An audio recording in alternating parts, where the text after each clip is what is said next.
Hello students.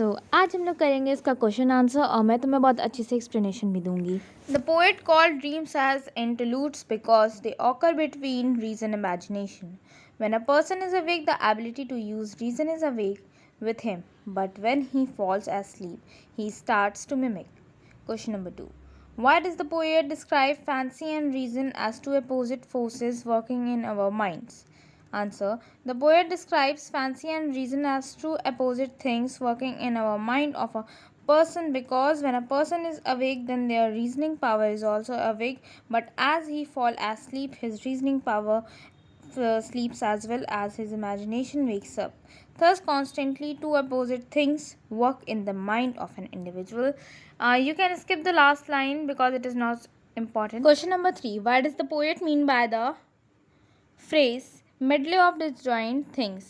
Explain in reference to the poem. Answer. By the phrase medley of disjoint things, the poet means that we dream of variety of things and not just one thing. This he explains by saying that we dream about mob of cobblers but also a court of kings. Question number 4. How does the poet conclude the poem? The poet concludes the poem by saying that dreams are absurd because they never make sense and are ridiculous. They are more like chimeras that made up of variety of things.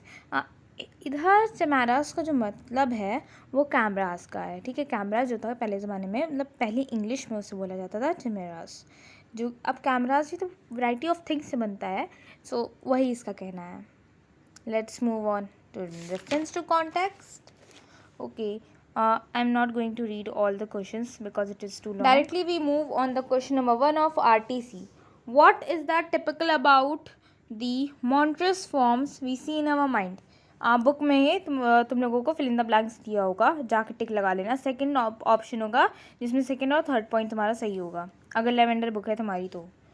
What can be the summary of these lines? अरे तुम लोग question पढ़ लेना, मैं answer बता रही हूँ तुम लोगों को. That forgotten things of past can appear in our dreams. अच्छा लो क्वेश्चन में रीड कर दे रही. Sometimes forgotten things long last behind rush forward in the brain and come to the mind. अरे बहुत सिंपल है क्वेश्चन, तुम लोग समझो तभी आंसर आएगा. ठीक है, तो इसका सिंपल सा आंसर लिखना. कभी कभी कुछ भूली हुई चीज़ें जो हमारे पास्ट में हुई रहती है ना, वो भी कभी कभी हमारे ड्रीम्स में आती है. तुम लोग कभी देखना जो तुम्हारे साथ पिछला हुआ है तुम लोग भूल गए हो, और कभी कभी तुम लोग कहते हो अरे यार इतना पुराना था और मुझको याद आ गया, आज मेरे ख्वाब में आया था, आज मेरे ड्रीम में आया था. अब इसको छोड़ो, दूसरे क्वेश्चन पर आते हैं हम लोग. See. Who believe that nurse legends are true? कौन बिलीव करता था कि नर्स लेजेंड ट्रूथ है? ठीक है, the nurse legend is a tale told to the man when he was a child. ये जो नर्स लेजेंड थी वो एक कहानी थी जो कि आदमी को बताई जाती थी जब वह एक बच्चा था, मतलब पोएट ही होगा यहाँ पे. इट वॉज देन दैट ही, और वो टाइम था, उस टाइम की बात है जब वो बच्चा बिलीव करता था, वो आदमी बिलीव करता था अपने बचपन में हाँ ये सच में होता है, बस उसी की बात है. थर्ड पे आते हैं, सॉरी डी पे. What does the poet mean by the last two line of the above stanza? अच्छा, पोएट क्या मीन करता है कि आखिरी की जो दो लाइन है ऊपर से उसके बारे में. ठीक है, देखते हैं आंसर.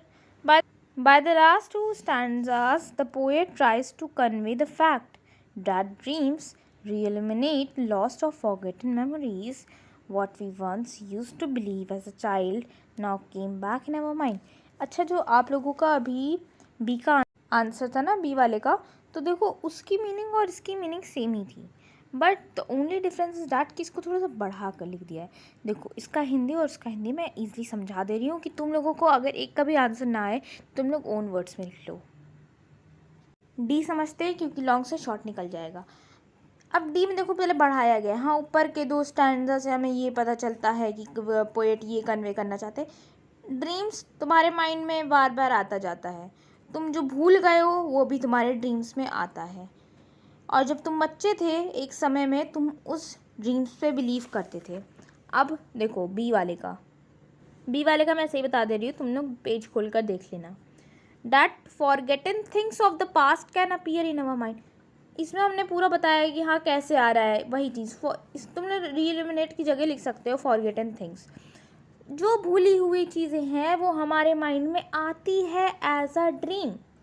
अब वही चीज़ डी में करना कि जब हम बच्चे थे तो हम ड्रीम्स बिलीव करते थे और भूली हुई चीज़ हमारे माइंड में आती रहती है एज आ मेमोरीज, एज आ ड्रीम्स। बस तुम्हारे दोनों आंसर सेम टू सेम था, बस कन्वे करने का तरीका अलग था, बताने का। नाउ ये चैप्टर इज एंड। जाओ पढ़ाई कर लो, हाफ ईयरली एग्जाम्स आ रहे होंगे तुम्हारे भी।